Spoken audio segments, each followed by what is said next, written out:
In this video, we're going to be building this oak coffee table with some through tenons and also some dowel joinery. So let's get started. The wood I'm using is already surfaced on 3 sides. I'm just getting that 4th side straight on the table saw, and the top is only going to be 4 boards. Now I'm showing you here, even though it's supposed to all be straight and cleaned up. Obviously, one of the boards has a little bit of it's not straight, so I'm going to run that through the joiner and get it straightened out, and then we'll go back to the table saw again and get the other side straight and parallel to that one. And you see as it goes through the table saw there that a little more wood came off in the middle than on the 2 ends.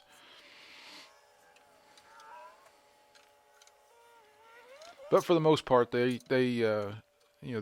normally pretty straight. But I always run across 1 or 2 boards that needs to be fixed.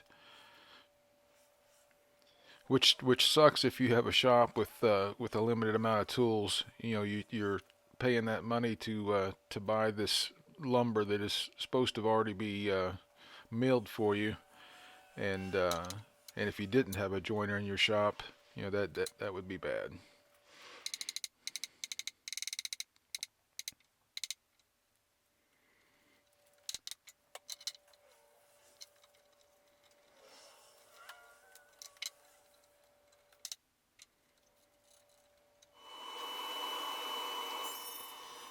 Now I'm cutting my legs just out of some scraps I had in the shop, and one of them I had a wide short piece. I got 2 legs out of it, and then the other one I had a long skinny piece, and I had to cut it.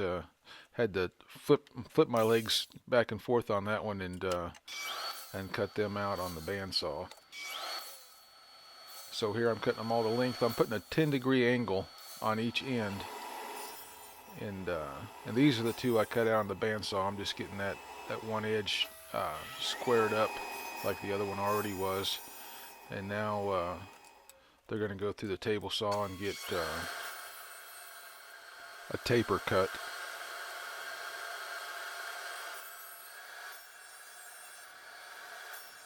And now I'm cutting up the pieces that I'm going to use to make my aprons. And they're going to get a 10-degree angle on them also to match up to the legs.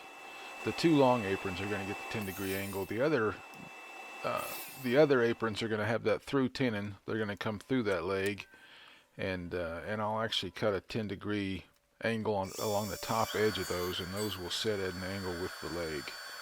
And you'll see that here in a minute. Right now I'm doing my through tenons on the shorter ones that I was talking about. And I do a 3/4 inch tenon, and use that radial arm saw to cut the front cheek off. And in this case, I don't need to center my tenon. There are times that I do, but when I don't have to center my tenon, it's really nice and easy to use that radial arm saw to make that first cut. And then I'm going to come over to the table saw and cut the other 2 cheeks. The bottom one I just cut 1/8 of an inch up, and the top one I cut 3/4 down.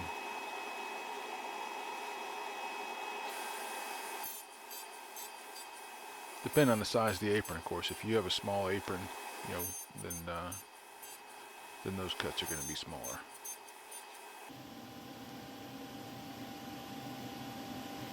So there's a tenon done. Got 1/8 inch on the top, 3/4 on the bottom, and 3/4 inch wide tenon. Now I'm going to move my table saw over to that 10-degree angle, and this little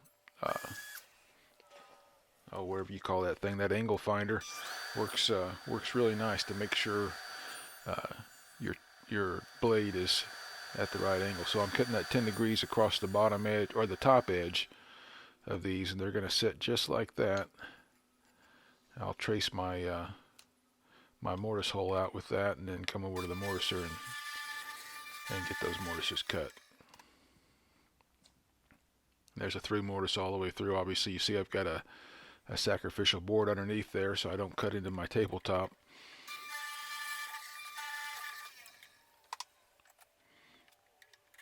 And I've got a brand new bit on the mortiser, which has been fantastic. Really helps with the tear out, and obviously just cuts much easier.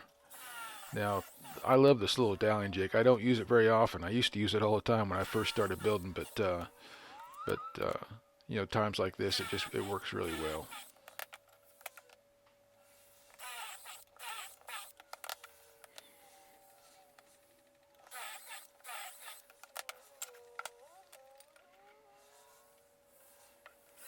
So I just line it up with the top edge of the leg and then the top edge of the apron to get my holes all in the same place, and it's just fantastic. Whenever as you tighten it up, it centers those holes right on your piece of wood. So even if you were bringing your apron into a say a 4x4 leg, you know that's going to center those holes, and will put your apron right in the center of the leg. I'll put a link in my description for that and all the other little tools that I use in here. So you know, if you're interested in finding any of those, I'll have links in there for them.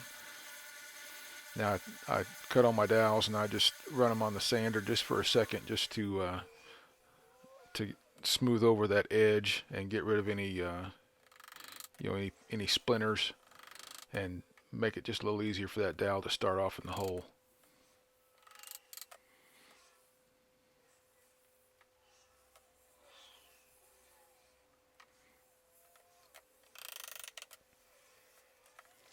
That doweling jig makes it it's a real quick, easy. This was actually a 2-day build for me, and it really could have been a 1-day build. I did all this in the afternoon, and then I came back the next morning and finished it up. So putting these clamps on here, you know, this is all sitting at a 10-degree angle. So I just took some scraps out of my trash can and cut a 10-degree angle on one side of them.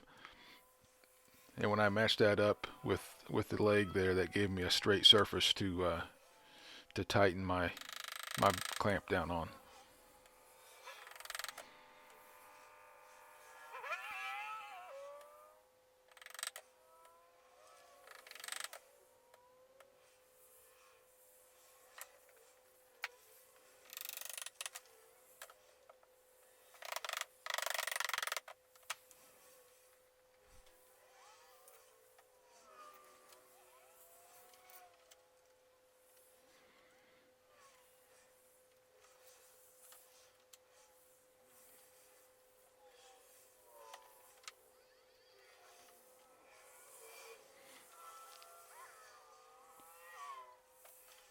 Anytime you're doing something like this, you know, sometimes you've got to loosen one clamp and tighten the other one up to get your joint right where it needs to be.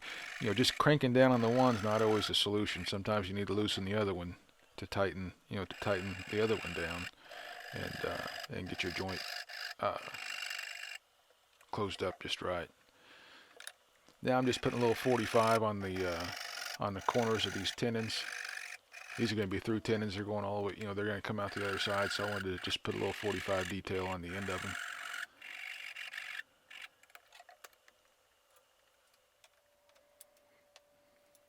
Now, this is the next day. I'm going to get those out of clamps. And I built all this, you know, with cutoffs and scraps that we had around the shop. These are, you know, cutoffs from, you know, other projects that we had going on. I just collected all this wood up and threw this together. We needed another display in the store.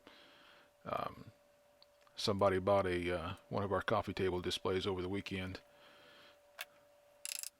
So you know, the other projects you see around the shop, like you can see another coffee table base back there. That's actually one of our customers' special orders.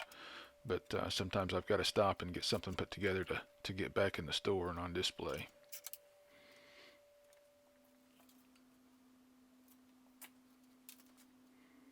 So I'm going to have one more board going across the middle there, and that's what I was measuring for right now. And I'm just going to put it in with glue and pocket screws.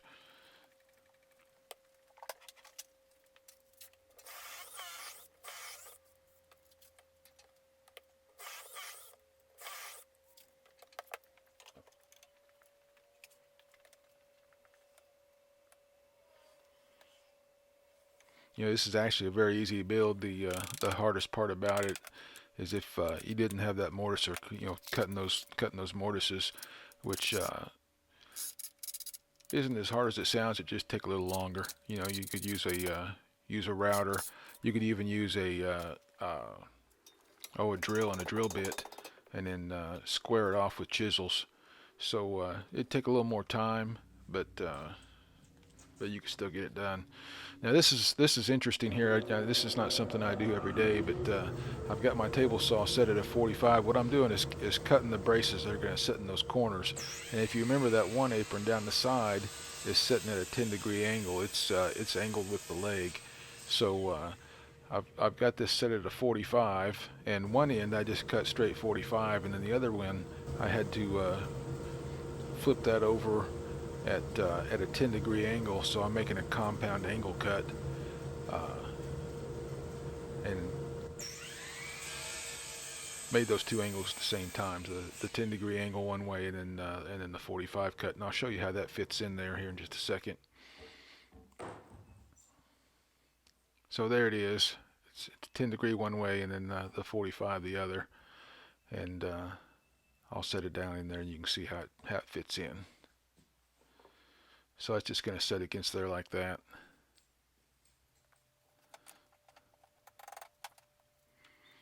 I'm going to put that on with glue and screws. I'm going to just pop a couple nails in there just to hold it in place while I get my screws put in there.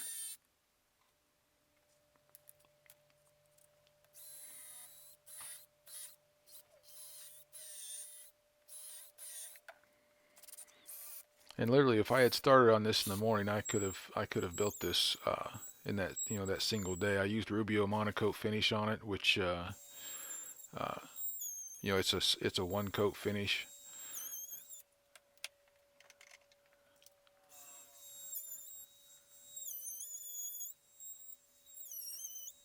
Now I'm just putting a big round over on the whole thing.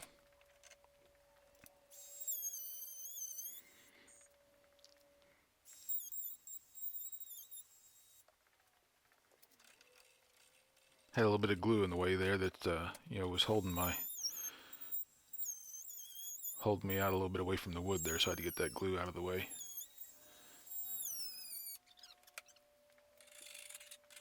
Now here's our tabletop out of clamps. This is the bottom side, so this is going to be the rougher side of the two. We'll make straight cuts on both ends with my track saw.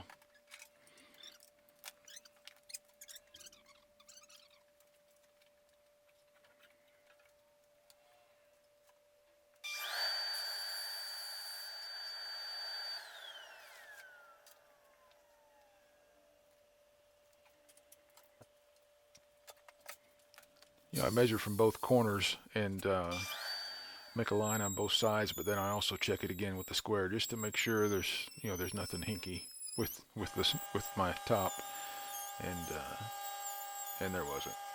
So on the bottom side of this tabletop, I'm putting a big chamfer along the bottom edge, and then I'll just do a slight round over on the top.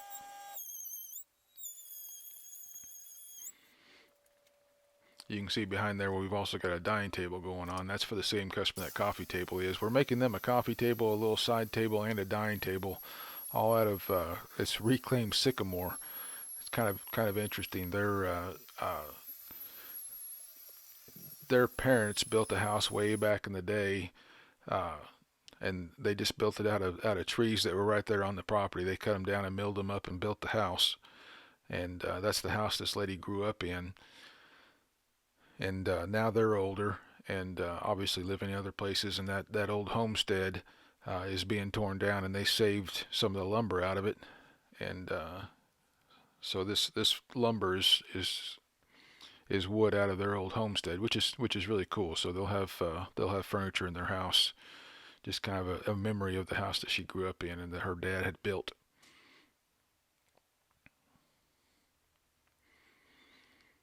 So the top side of this, I'm going to sand to 80, which is what I'm doing right now, and then I'm going to come back with a washcloth and just wet it down a little bit and pop that grain.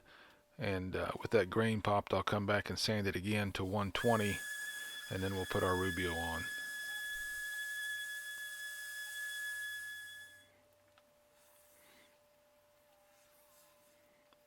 So this is just a wet washcloth, just damp.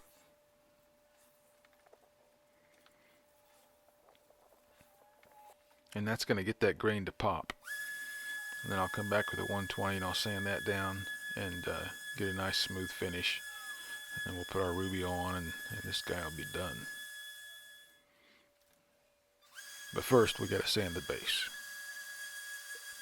And trust me guys, I cut a lot of sanding out of the video. Obviously nobody wants to sit and watch you sand. So the majority of the sanding was cut out.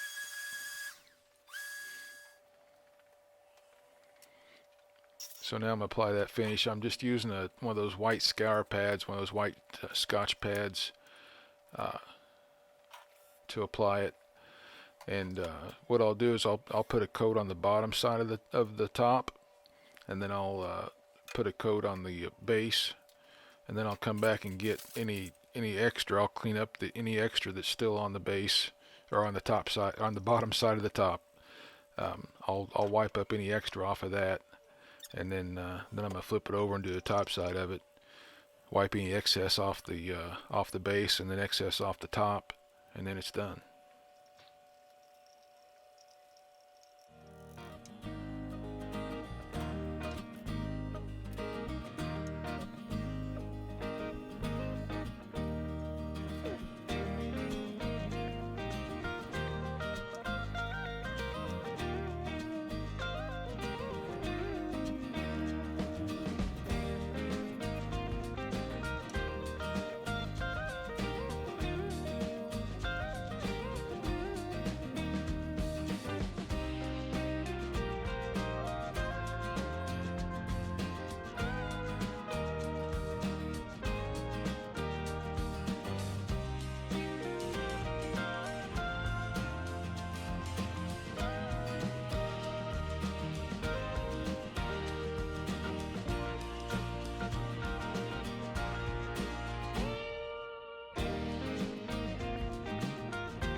Well guys, that's pretty much the table build right there. We're gonna go into a little video of the finished product, and that's gonna wrap it up. I hope if you have any questions about the build at all, or any of the tools we used in it, make sure you comment on the below. I'd love for you to like the video and subscribe to our channel. We're we post consistently. We're building every day in the shop. And thanks for watching.